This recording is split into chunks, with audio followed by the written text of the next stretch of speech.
I never thought I would find myself in a situation like this. A few months ago, my life seemed perfect, or at least that's what I kept telling myself. My name is Mark, and I was married to the most beautiful woman I had ever met, Jessica. We had been together for 7 years, and though our relationship had its ups and downs, we always managed to work through them. Or at least I thought we did. Jessica was everything to me. She was ambitious, funny, and smart, but like many people, she had her moments of being a little, let's just say, bitchy. I remember one specific night after a fight, she looked me dead in the eye and said, "You'll never do better." At the time, I brushed it off as just her way of saying that I was lucky to have her. But looking back, I realized that it was more of a foreshadowing of what was to come. The first signs of trouble were subtle. She started working late more often, claiming it was because of a new project at her job. I didn't want to be the paranoid husband, so I accepted her excuses, even though something felt off. Friends told me I was being naive, but I trusted her. I was confident that our love was strong enough to withstand anything. Then came the change in her behavior. Jessica became distant, spending more time on her phone than usual, often smiling or texting when I walked into the room. I tried to ignore it, but it kept gnawing at me. I remember one evening when I asked her about it, and instead of giving me a straightforward answer, she snapped back with a harsh, "Why are you being so clingy?" I shrugged it off, trying to convince myself that it was just stress from work, but nothing could prepare me for the moment I stumbled across the truth. It was a Saturday afternoon, and I decided to surprise Jessica by cleaning the house while she was at work.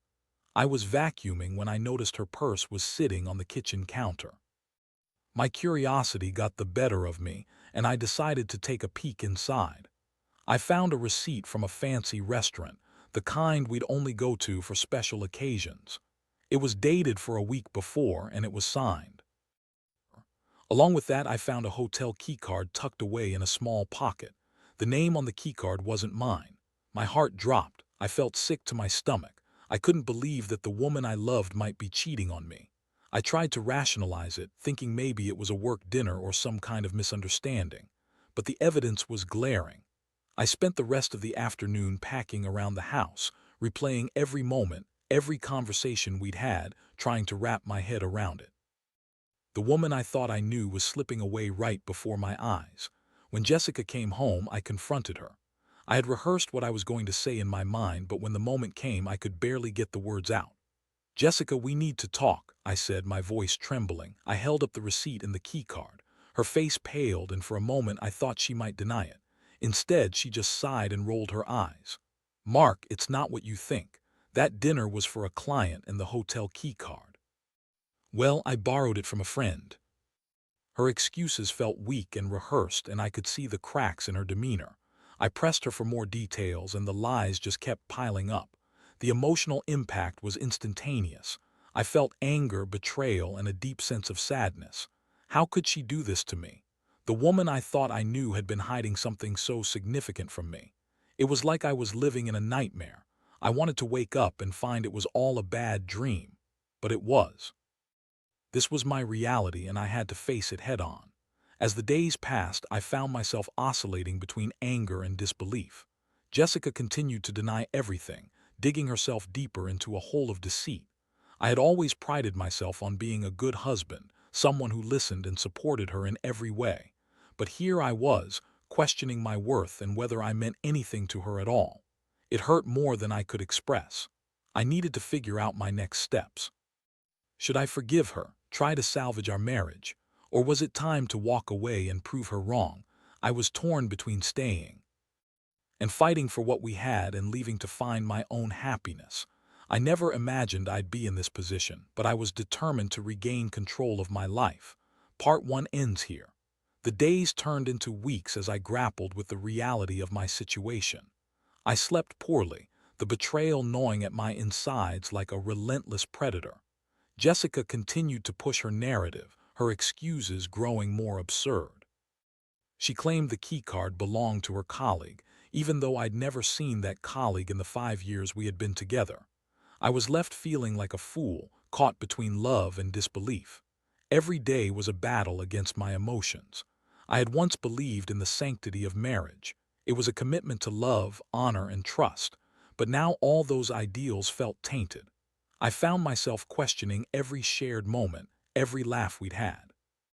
It was like viewing our life through a cracked lens, distorting everything I once cherished. I confided in my best friend, Jake. He had always been the tell it like it is type. After I spilled my guts to him over a couple of beers, he frowned, shaking his head. Dude, if she's cheating on you, you need to confront this.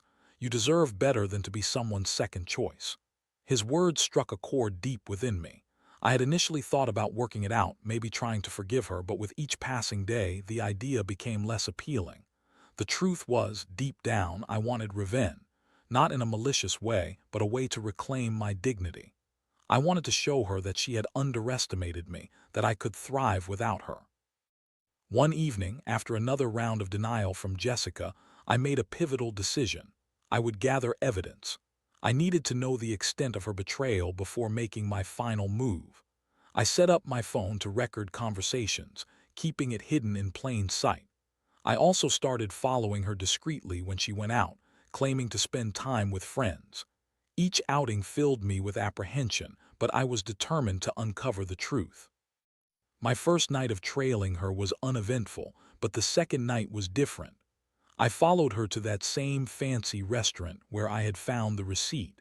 I parked a few blocks away, my heart racing as I watched her walk in, her hair flowing like a golden river. I couldn't believe I was doing this, spying on my own wife like some cliché thriller. After what felt like an eternity, I saw him, a tall, dark-haired man who was definitely not just a colleague. They were seated at a cozy corner table, laughing in a way I hadn't seen her do in years. My stomach twisted as I watched them lean over the table, their chemistry palpable. I felt the world around me fading away, the restaurant noise becoming a muffled hum. When she leaned in to whisper something in his ear, my heart shattered into a million pieces. I couldn't sit there any longer. My pulse raced, and I needed air. I stepped outside, struggling to keep my composure as tears stung my eyes. I had gone from being a devoted husband to a spectator in my own life, watching my world crumble before me.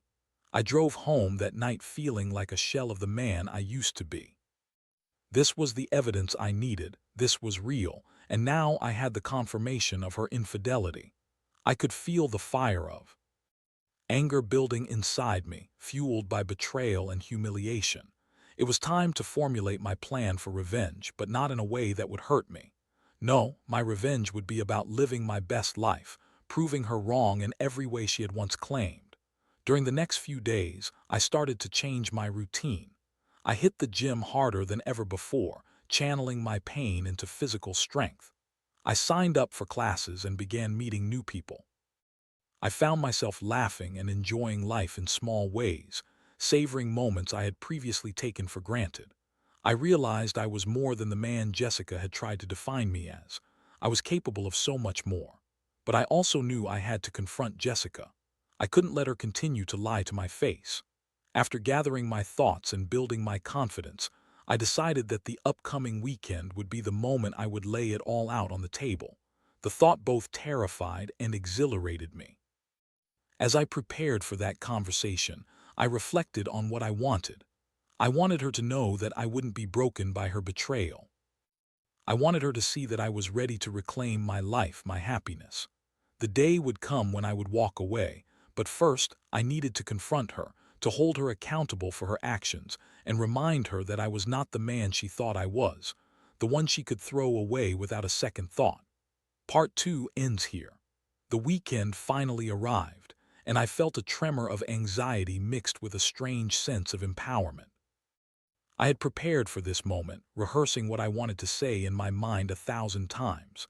I wanted to be calm and assertive, not giving her the satisfaction of seeing me crumble. This was my chance to confront her, to expose the lies she had woven around us. When Jessica got home that Saturday evening, I could tell she was in a good mood, probably from spending time with her friend. She flounced into the living room, her hair cascading down her shoulders, looking every bit the charming wife I had fallen in love with. But it was all just a facade. I had to stay focused. "Jess, we need to talk," I said, my voice steady but firm. The smile on her face faltered as she looked at me, sensing the seriousness in the air. What about? She asked, feigning innocence. I could see the wheels turning in her head as she braced for what was to come. I took a deep breath, forcing myself to remain calm. I know about the affair. The words hung in the air like a dense fog. I watched as her expression shifted from confusion to shock and then to anger. What are you talking about? She snapped, her tone defensive. You're being ridiculous, Mark. Am I? Let's not play games here. I saw you at the restaurant with that guy. You think I wouldn't find out? I pulled out the key card and the receipt I had kept hidden all this time, slapping them onto the coffee table between us. Her eyes widened, and for a moment I saw fear flicker across her face. You were spying on me. You have no right to do that, she said, her voice rising defensively. I couldn't believe the audacity. You think I wanted to? I had to, Jessica. You forced my hand. You've lied to me for weeks. Who is he? What's his name? Just tell me the truth. Anger shifted into desperation as she backpedaled. It's not what you think, Mark. I can explain. We were just having dinner. He's a client. It didn't mean anything. It was just a mistake. I shook my head, disbelief washing over me. A mistake? You call that a mistake? You've been lying to me, and this is your excuse. I felt the rage bubbling up inside me, but I needed to keep it in check. I didn't want to become the monster in this scenario. Please, she continued, her voice softer now, almost pleading. Don't do this. I love you. It was just a phase, a moment of weakness. No, I interrupted, my voice steady. You love the idea of having me. You love the security I provide, but you don't love me enough to be faithful. You made a choice, Jess, and that choice was to cheat on me. The silence that followed was deafening. I could see the realization wash over her, and for the first time I felt a glimmer of hope. I was standing my ground, refusing to be her fallback plan. I wasn't going to let her manipulate me any longer. Mark, I'm sorry, she finally said, her voice trembling. I didn't mean to hurt you. I was just feeling lost, and he was there. Lost? I repeated, incredulous. You think that's an excuse? You had me, a husband who would do anything for you, and you threw it all away for a fling with some guy. I deserve better than this, Jess. With every word I spoke, the clarity of my feelings became sharper. It was like removing a blindfold that had been covering my eyes for too long. I could finally see who she truly was, not the woman I had idolized, but someone who was willing to betray our vows for a fleeting thrill. I can't do this anymore, I said, my voice steady, no longer filled with anger but with a sense of finality. I won't be your emotional punching bag. I won't be the man you think can be discarded or replaced. I need to put myself first for once. She opened her mouth to protest, but I cut her off. I'm done with this charade. I'm leaving, and you can keep your lies and your new life. I'm worth more than what you've given me. Her face crumpled as reality set in. Mark, please don't go. I can change. I swear I will. I'll do anything. I shook my head, feeling a mix of sadness and relief. You had your chance, Jess. I deserve someone who won't betray my trust, someone who genuinely wants to be with me, not someone who plays games. As I turned to walk away, I felt a weight lift off my shoulders. I had confronted the source of my pain, stood my ground, and declared my worth. The tears that spilled down Jessica's cheeks were not my concern anymore. I had to take care of myself first. I knew the road ahead would be tough. I would face loneliness and heartache, but I also saw the light of possibility. I could reclaim my life, my happiness, and my self-worth. I could move on, and I would prove to her that I would do better, no matter what she said. Part 3 ends here. After the confrontation, I packed a few essentials and moved in with Jake for a while. I needed a place to regroup and figure out my next steps. The first night was rough. I felt like I was living in a limbo of uncertainty, swirling between relief and heartache. I had finally confronted Jessica, but the aftermath left me feeling more vulnerable than ever. The echo of her tears haunted me, but I couldn't let it distract me from my decision. The next few days felt surreal. I found myself scrolling through social media, seeing pictures of happy couples, friends having fun, and I was struck by the sense of loss. I had a life with Jessica, plans for the future, and now everything felt thrown into chaos. I couldn't help but feel like a ship tossed at sea without an anchor, but I also felt a flicker of hope. I had a chance to redefine my life, to rebuild who I was outside of my relationship with her.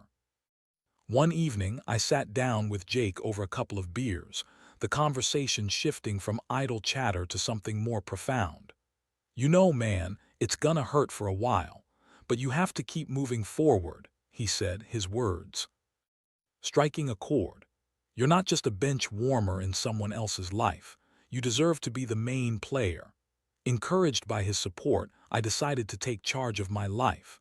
I signed up for a cooking class, something I had always wanted to do but never had the chance. Each week, I found myself surrounded by a vibrant mix of people, all eager to learn and share their passion for food. It was liberating to dive into something new, to explore my interests, something I felt I had put on a shelf while focusing on my relationship. During these classes, I met Sarah. She was lively, with an infectious laugh that could light up the room. Our connection was instant, and I felt myself slowly starting to open up again. It wasn't that I was looking to jump into another relationship. I was simply enjoying the company of someone who appreciated me for who I was, not who I was supposed to be for someone else. As we spent more time together, I found myself rediscovering parts of me that I thought I lost. I started to laugh again, to believe in myself in ways that felt foreign. After the betrayal, Sarah became a good friend, someone who encouraged me to embrace life without the weight of my past dragging me down. While I was rebuilding my life, Jessica tried to reach out. She sent messages and called often, filled with apologies and promises to change. I read them but didn't respond. I had already made my decision, and I refused to let her manipulation draw me back into her web of lies. I could see through her attempts to reignite our relationship, but I was determined to stay true to my path. One night, after a particularly great cooking class where I had finally nailed a complex dish, I called Jake to celebrate my small victory. "Dude, you're sounding more like yourself every day. I can't believe you didn't burn your kitchen down," he joked. We laughed, and I felt a sense of camaraderie I had missed.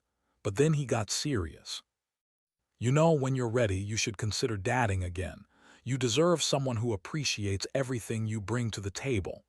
I took a deep breath, contemplating his words. It was still too soon. I had just started to heal, and the thought of dating felt overwhelming.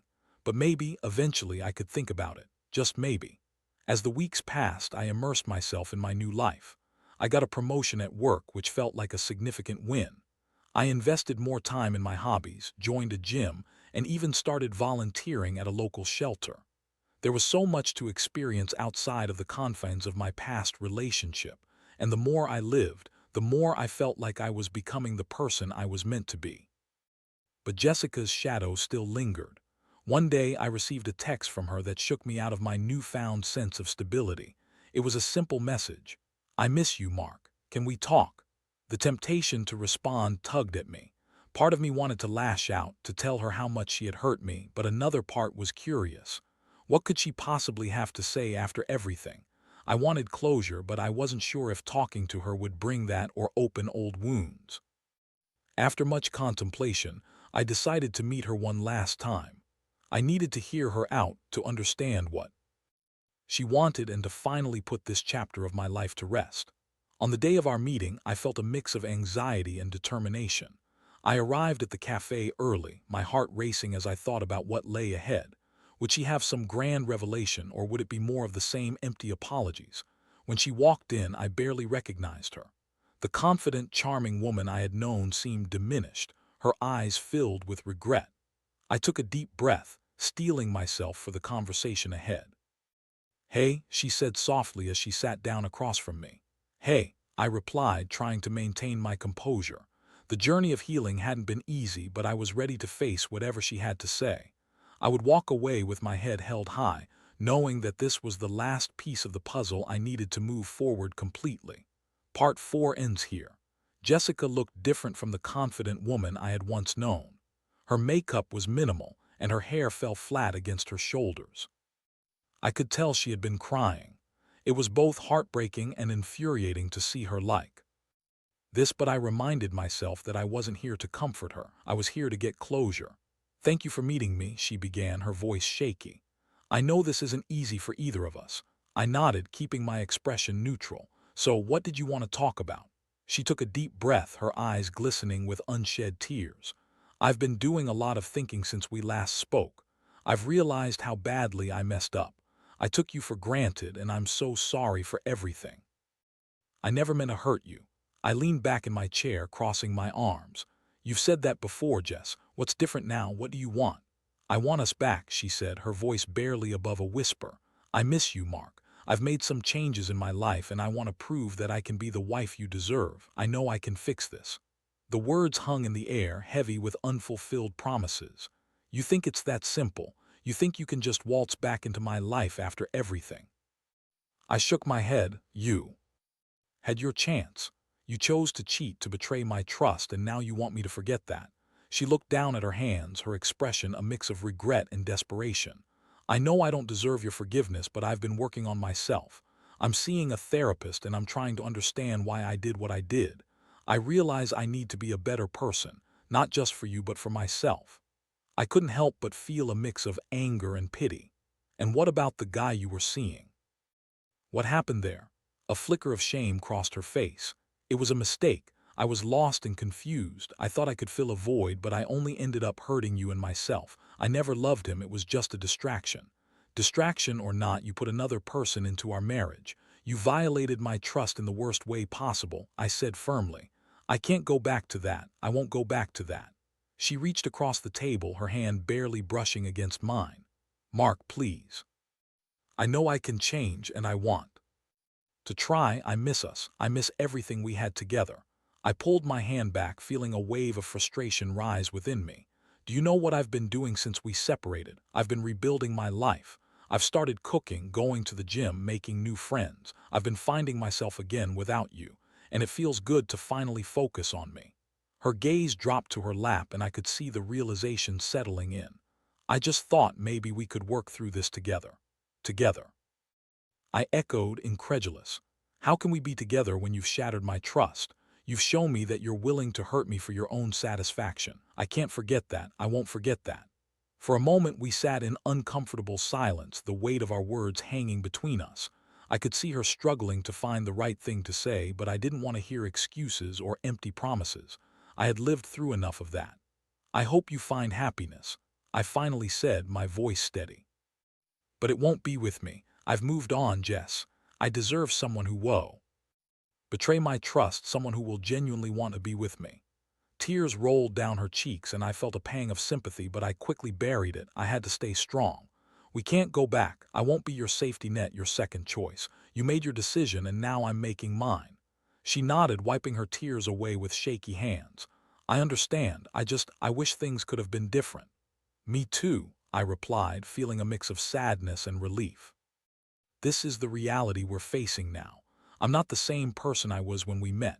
I'm stronger, and I'm ready to embrace a new chapter in my life. As I stood to leave, I glanced back at her one last time. Take care of yourself, Jessica. I hope you truly find happiness. Walking out of that cafe felt like shedding a heavy weight. I knew I had finally closed the door on that chapter of my life, and it felt liberating. The finality of it was bittersweet, but I was ready to move forward fully. Over the next few weeks, I dove deeper into my cooking classes and my new friendships. I embraced the freedom I had gained, savoring every moment and every new experience. Sarah became a wonderful friend, and while I wasn't rushing into anything romantic, I appreciated her company, her laughter, and the way she made me feel seen. One night, as I was cooking a new recipe I had learned, I reflected on how far I had come. I had faced my pain, confronted my demons, and emerged stronger. I no longer needed to prove myself to anyone, least of all Jessica. The world felt brighter, and I was ready to embrace whatever came next. My journey was just beginning, and I had no intention of looking back. Part 5 ends here. As the weeks turned into months, I settled into my new life. The initial shock of the breakup had faded, and I found a rhythm that was both comforting and exciting. I was learning more about cooking, experimenting with flavors, and even started to dream of opening my own food truck someday. The idea of sharing my passion for food with others filled me with enthusiasm, a stark contrast to the uncertainty I had felt just a short while ago. I still thought about Jessica occasionally, but those thoughts weren't filled with anger or resentment anymore. Instead, they served as reminders of why I needed to prioritize my happiness. I had faced the harsh truth of infidelity, but I had also come out stronger on the other side. I learned to appreciate the importance of self-worth and the value of healthy relationships. One evening, while at a local food festival I had decided to attend on a whim, I unexpectedly bumped into Sarah again. She was there with a small group of friends, and my heart raced as I approached her. We had been texting and hanging out more frequently, but this was the first time we found ourselves in a social setting together. "Mark, it's great to see you here," she exclaimed, her eyes sparkling with excitement. "Hey, Sarah, you too. It looks like you have a good crowd with you," I replied, trying to match her energy. As we chatted, I noticed how easy it was to talk to her. She made me laugh, and I felt a sense of genuine connection that I had missed for so long. The night went on, filled with laughter, delicious food, and the kind of easy companionship that I had been yearning for. As the evening wound down, Sarah suggested we grab a drink at a nearby bar. "What do you say, Mark? Let's celebrate this beautiful evening together." Feeling a flutter of excitement, I agreed. I had no expectations, but I was open to where the night might lead. Over drinks, our conversation flowed seamlessly, and I found myself captivated by her stories and dreams. She was passionate about her career in graphic design and had the kind of energy that was infectious. I realized how refreshing it felt to connect with someone who was genuinely interested in me, not as a backup or safety net, but as a person. As the night deepened, we stepped outside to catch the cool breeze. "I'm really glad we did this," she said, her gaze lingering on mine. "I feel like there's something special here." I smiled, feeling a warmth spread through me. "I feel it too. It's nice to spend time with someone who brings out the best in me." In that moment, I knew that I was ready to open my heart again. It wouldn't be an easy journey, but I realized that love was worth the risk. I should have never let Jessica's actions define my future or my capacity to feel joy. As we stood outside, the city lights twinkling in the background, I took a leap of faith and leaned in to kiss her. It was soft and tentative, but it felt right. When we pulled away, there was a mutual spark of understanding. This was the beginning of something new, something I had thought was lost forever. The next few weeks turned into a whirlwind of shared experiences with Sarah. We found ourselves exploring new restaurants, cooking together, and sharing hopes and dreams late into the night. I learned to embrace vulnerability and let her in, and she proved to be a source of support and encouragement in a way I hadn't experienced before. One afternoon, while we were preparing a meal together, I turned to her and said, "You know, I've been through a lot in the past year. It's been a journey, but I'm so grateful for where I am now." She looked at me with a mixture of admiration and warmth. "I can only imagine how hard it must have been for you, but I'm so glad you're finding your way back to yourself. You deserve all the happiness in the world."